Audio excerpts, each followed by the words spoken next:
Hey everyone, Anne O'Connell with OC Publishing here, and welcome to WIP Tips. This is a semi-regular short video where we talk about helpful hints for your work in progress, the WIP tip.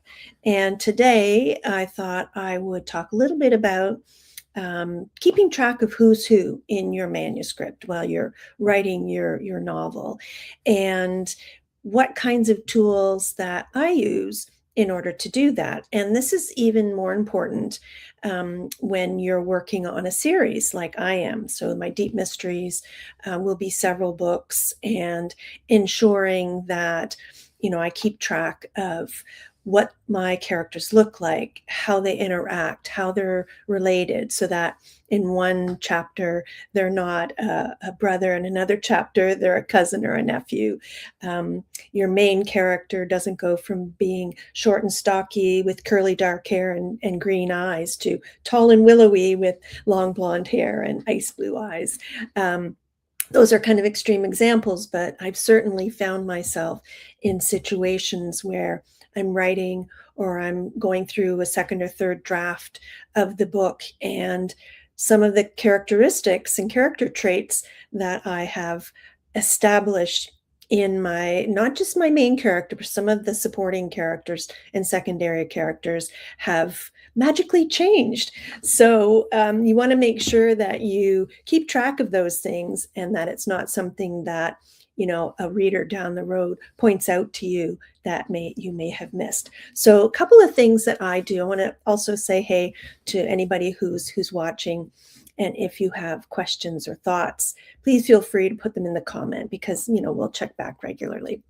But for me, I start simple, and then I build to more complexity in those tracking tools that I use. So I'm going to show you a little bit of what I'm talking about here. The first thing I will start with is a chart, a character chart.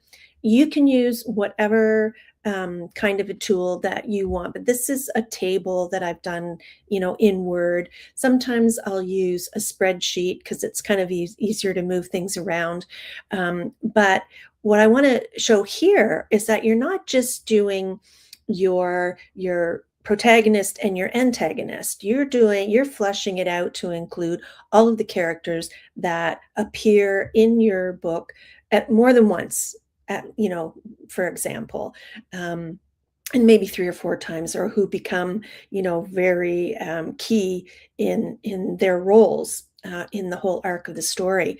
So starting with things right from male, female, age, place of birth, place of residence, height, weight, and again, these kinds of things that you can kind of sneak back on and see, make sure that you've got their their characteristics and their features straight. And hey, I want to say hi to Sarah watching. Thanks so much. And again, Sarah Butland is also an author coach, so she has lots of advice like this as well. So if you're looking at this chart, include as much detail as you possibly can. But at this phase, and you don't need a full, complete chart before you sit down and start writing. Some authors do like to have all of their characters totally fleshed out before they start to write. I like to have, a good idea of who they are, but it certainly evolves as you get to know them better, and that often happens. They start to tell you some of the things they prefer as you're writing about these characters. So just again, right across the top, you see, so this is actually from my first deep mystery, Deep Deceit. Susan Morris is the main character. She's my protagonist. And Celeste Parker was one of the main supporting characters in that particular novel. And of course, the characters across the top are continually, that are going to be present in the novel. So again, oh, this might be a little too small for you to see, but these are even more, we delve down a little bit further into the flaws, likes and dislikes, level of education, and things of that nature. If anybody is watching this and can't see this really clearly, pop me a message and I'm happy to share this particular tool with you. But again, it carries through with the same characters. This particular page moves into Deep Freeze, which is the second book. So you see that Susan is still the main character. Mitch, her husband, is a secondary character, and then the other secondary characters that play a prominent role in the second book start to get fleshed out here.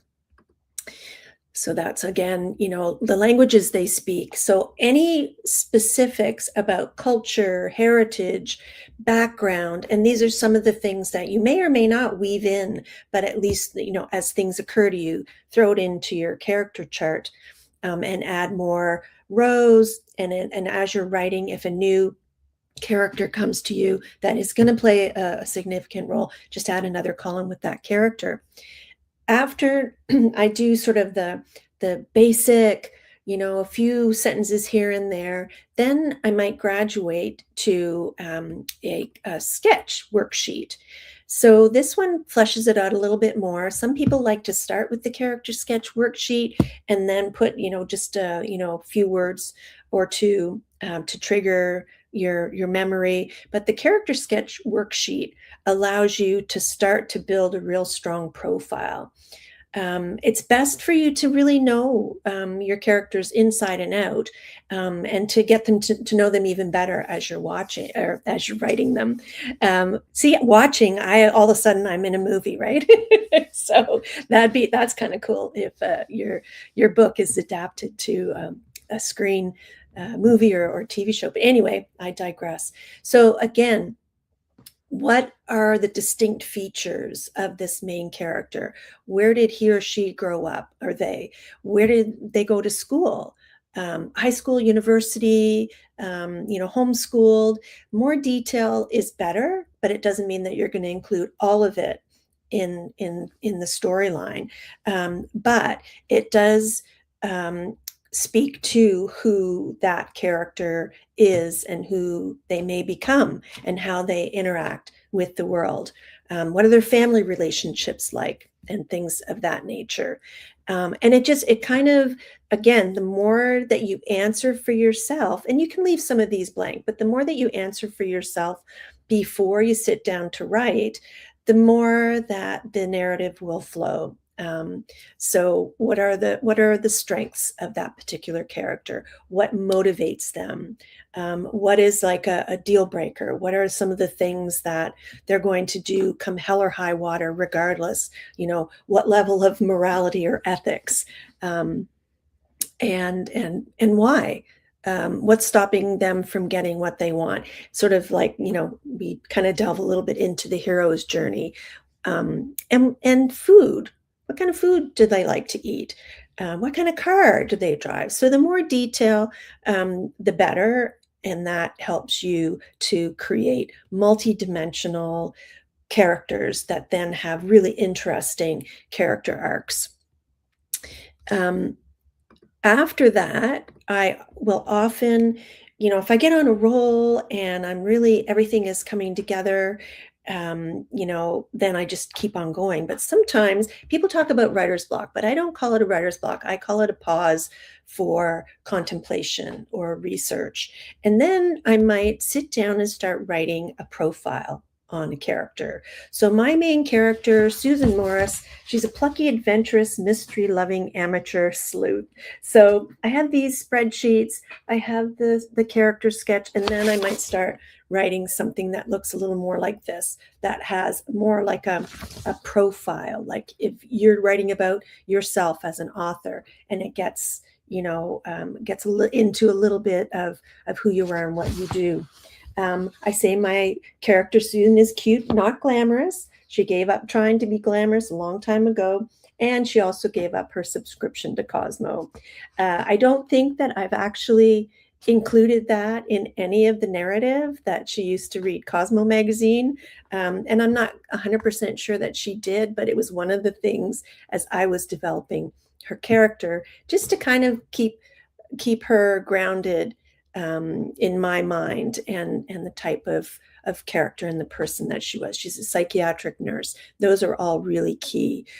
She's currently kind of put nursing on the back burner. She's given it up because of a traumatic experience. So those kinds of things are really important. She's an empath. She absorbs, her people's energy around her. So, these are the kinds of things that are really important as you're developing the character arc. So I don't want to go on too much further, but we can talk about character arcs in another episode of WIP Tips, because then we can get a little bit more into how we then take that character chart and the worksheet and build it into what is, will flow into that character's development.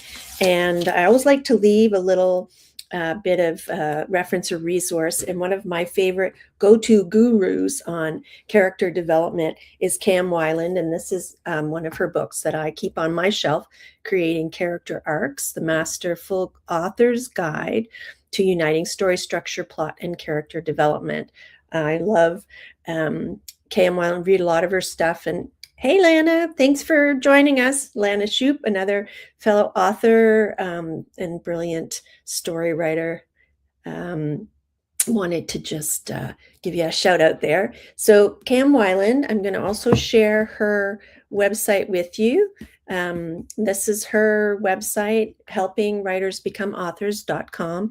And she has a real cornucopia of references and resources. So she's been one of my, like I said, go-to gurus for many, many years, since probably when I first started writing in the dark ages. So that's it for today. Keeping track of who's who, helpful hints for your work in progress.